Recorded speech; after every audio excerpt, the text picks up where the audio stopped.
What is up, everyone? So today I'm going to show you how to make your Christmas story come true and make the ultimate lamp leg instead of buying one. It's much more better if you make it because it's that much personal. It's a gag gift, it's funny, and not only that, you could pass it down for generations to come. Nothing celebrates the holidays like a classic lamp leg. So let's get into this and see what it takes to create your Christmas story. Okay, so first of all, of course, you need the mannequin leg. That's one of the components you're gonna need.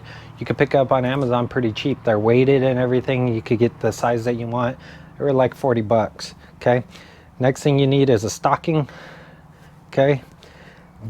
Ironically, when you buy the lamp or the leg itself, this is one of the items that it says to buy with it. And it's because people are doing this as well, okay? So you want something that's a nylon fishnet style, just like so. So you got the larger holes, okay? And then you need a heel. You could buy them used. You could take them from your girlfriend, your wife, whoever. And I mean, you could give them back if you want, or you could use it and then use another one for another project, which is why you're gonna have two, right?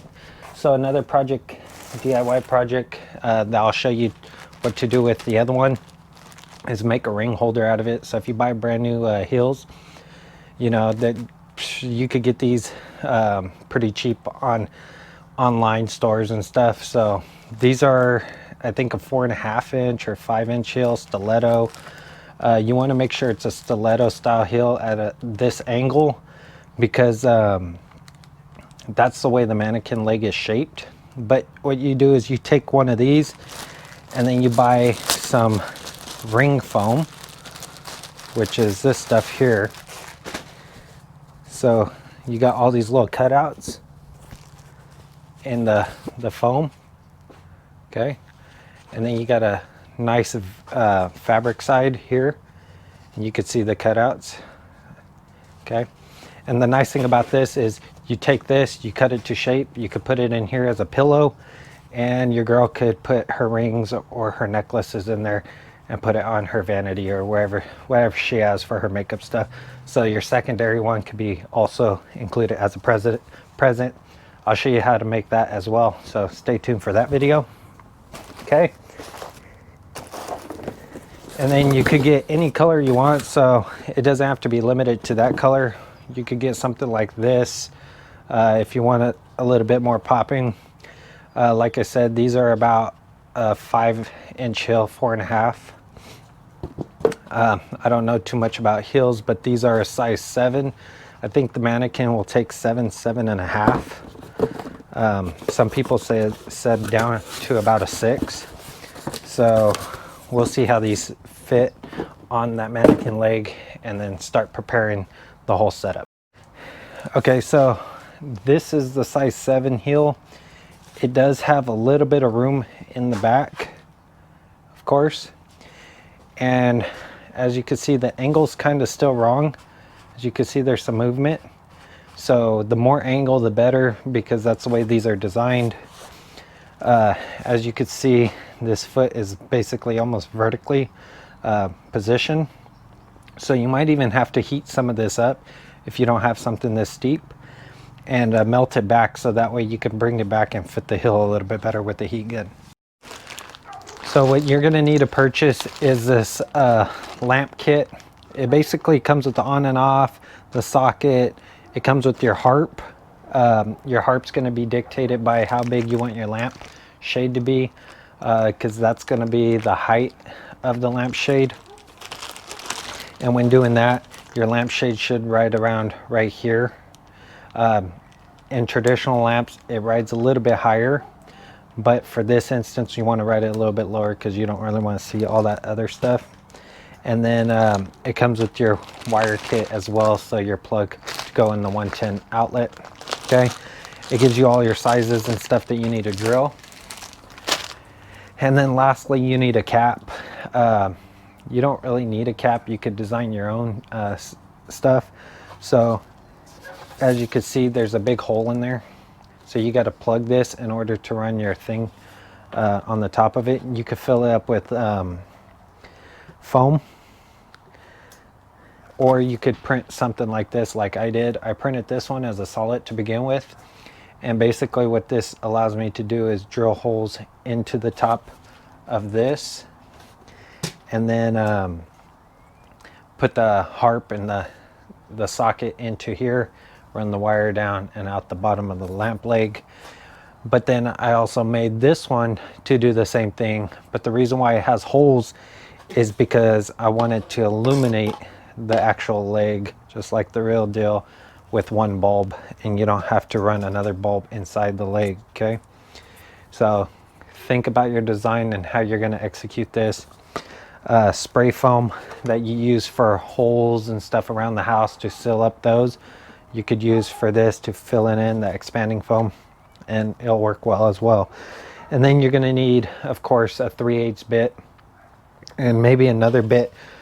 If you decide to use glue, you may not need a bit for the base, but for this, if you don't do it this way, you're going to need a bit to make that hole. Also, you're going to need a way for the wire to come out, so either you're going to heat a hole up in here, drill a hole through here, or let it come out through the top. It's totally up to you how you're going to route that wire. Also, another thing you need to consider is how you're going to mount everything once the thing's put together. So you're going to need a base, whether or not that's a plastic circle or it's a wood base where you could glue this down to with the heel on it. It's totally up to you on how you want to finish it. Or you could even leave it freestanding where there's no base at all if you get it to stand correct. So what I'm doing here is heating up that edge until it's malleable, and then hopefully I could flatten it back so there's not such a hard defined edge there that's pushing the leg forward. So just heat this up until it's malleable. Okay, now that it's heated, I'm going to insert this and push down on it to the floor to get it to form. All right, so after forming this, I formed the front of the toe as well as the back side of it. And as I heated it up, I just inserted it and tried to fit it. And as you can see, it sits flush in there. It just sits all the way back in the back like so. And with the weight on it, it seats perfectly and it actually stands up. So as you can see, it stands perfectly fine on its own without even having to put a base, all because I actually allowed it to be formed and placed perfectly in there. So keep that in mind. Remember, this is weighted down here, so it always stands upright on its own. And you just have to form it to the actual heel, so that way it stays aligned like so. Okay, so you're gonna need a drill bit if you want to run the wires out the side. So I may drill it through the down here, since there's a big opening where the wire could route out either left or right.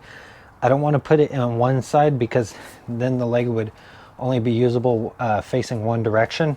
I want to be able to move it from left to right. So I think I'll tuck it up somewhere in here, and then I'll drill a hole back here and then fish it down the tube. So if you decide to use spray foam, make sure you run the wire before you spray foam anything. Okay, so now what you end up having is a hole through the bottom, okay, through the inside of the shoe, through this one. I think there's lead in here, so be careful with it.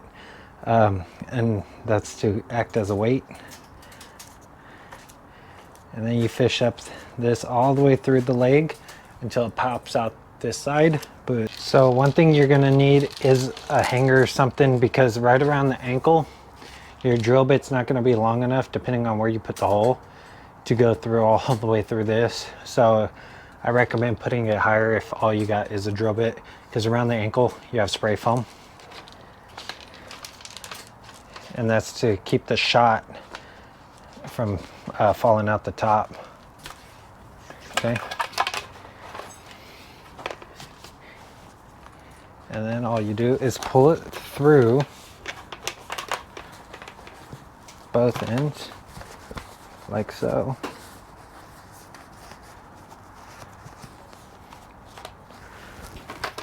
Pull it tight on both ends, so that way you know it's all the way through. And then you can pull it back to where you need it.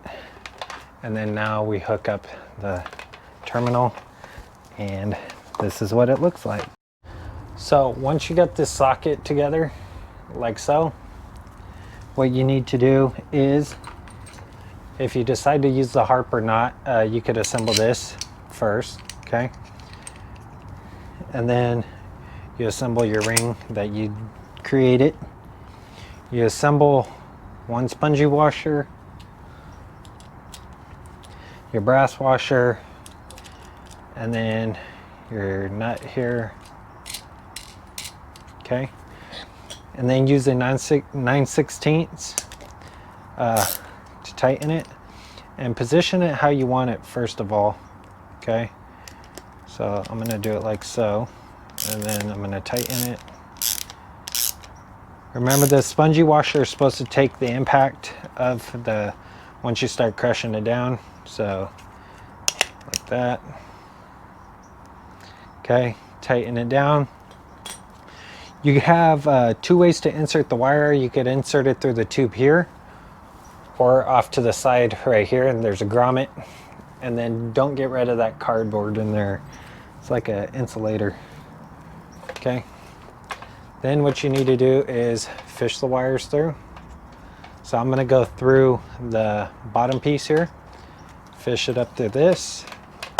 So once you get this thing wired up through the center, what you want to do is tie knots into the wire. You can either do independent or one full knot.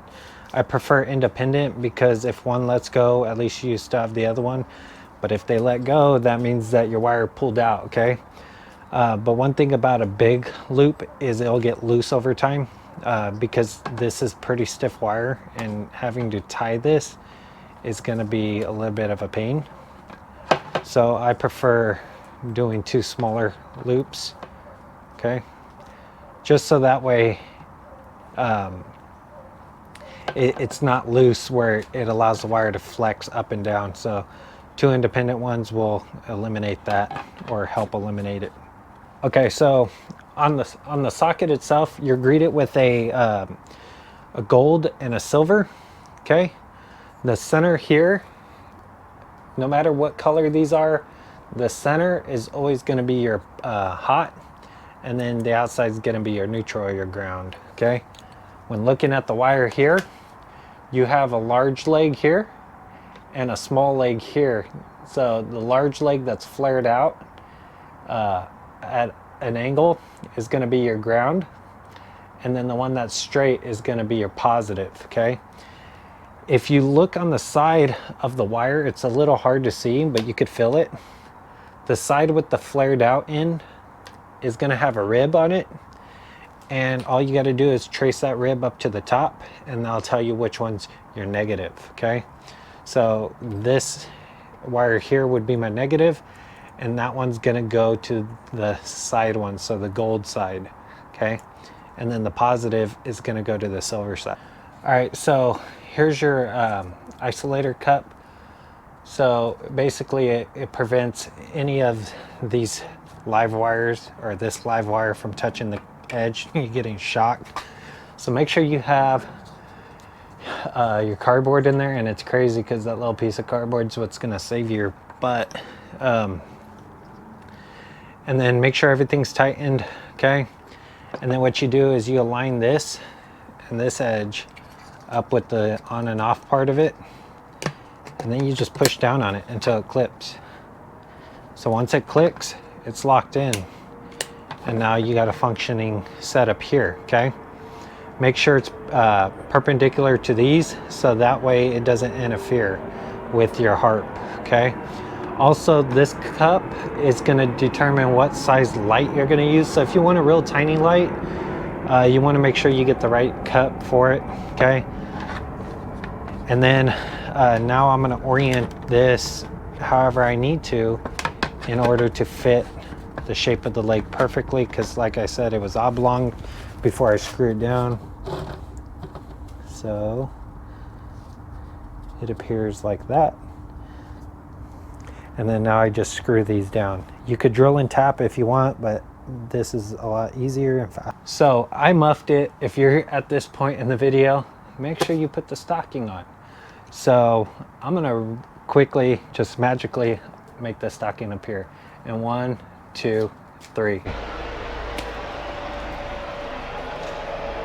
As I brought the stocking upward and stretched it, if you stretch it too much there, it'll span from this edge to this edge. So make sure you bring it up nice, but not overly stretch it. And then as I brought it up to the top, I forced the rest of it down in the bottom. You could force it down in the shoe if you want, but I forced it in the bottom. And then I used my beauty cap that I designed to hold it in place and scrunch it down so that way it doesn't release. And then of course, the way I designed this cap was the same way I designed the one without the holes on top. So if you ever wanted to go to the one that's solid, you could do so, and the holes will line up exactly the same. So keep that in mind when designing your cap. All right, so the on and off part of it, I want it to go front to back, because when you go and grab the lampshade, you want to be able to kick it from left to right, not have to go this way, because you're going to be facing it from the side. And then your harp, you want facing to the side, because if it's in front, you won't be able to get to the button. Okay, so to put the harp in, all you need to do is find the flat right here. So you need to lift up these sleeves. The flat, make sure the flat is going in the direction this way, since these are pinched in from the side. And you just want to push them in like so, and slip them in like that. So you want to, the way this works is you want to pinch it together like that, and then let it go, and it'll expand outward, okay? And then the sleeves just fall over it, right over the top, so that way it can't pop loose. It seals everything together, and then you got your, okay, so what you need to do is fish this wire back through, kind of put a little tug on it, okay? Unscrew the top piece of your nut. It's like a castle nut, okay? Put on your light bulb. Remember, your light bulbs are only designed to whatever the socket has in mind, okay? So if it says 60 watts, you only could run 60 watts. And this is the only lampshade I have currently. I'm gonna buy one for this, but that's what it's gonna look like, okay? And then the moment of truth, we'll plug it in. Of course, you can make a base, any base you want for the foot, or you could let it self-balance. It's up to you. If you decide to do a base, what you need to do is put a piece of wood at the bottom or plastic and glue the heel to it. Put a piece of glue here, super glue, whatever you like. Same thing here. Clean up that nice suede heel, and then route your wire however you want, and then bang, that's what it looks like. Okay, so for the moment of truth for this major award, let's see if it lights up without shocking the shit out of me, okay? So here goes. So it actually works. Everything's good, everything's golden, and it looks decent. The only thing we're missing is the buttocks, because in the original one, the leg went up as high as the ass cheek, and it was chopped off right there. So it's close enough. It saves you a couple $100. So that's going to complete today's video. If you like this video, this DIY project, definitely give it a thumbs up. It's greatly appreciated. If I have time, I'll put it in a box, put Fra-gi-el on it, or Fra-gi-el, something French on it, and then do it that way, maybe all wood or whatever, and then use it as a display piece in the front yard. Or I might even build a window for it and place it on the side of the house so it looks like it's part of a window, even if there's no window behind it. So that way it looks like it's part of the house as a window displaying through. So that's another idea. And that's why I haven't decided what I was going to do with the base yet. Okay. So once all that comes down the pipeline, I'll finalize it if I get time. If not, It's a lamp leg until next year. So thanks for watching.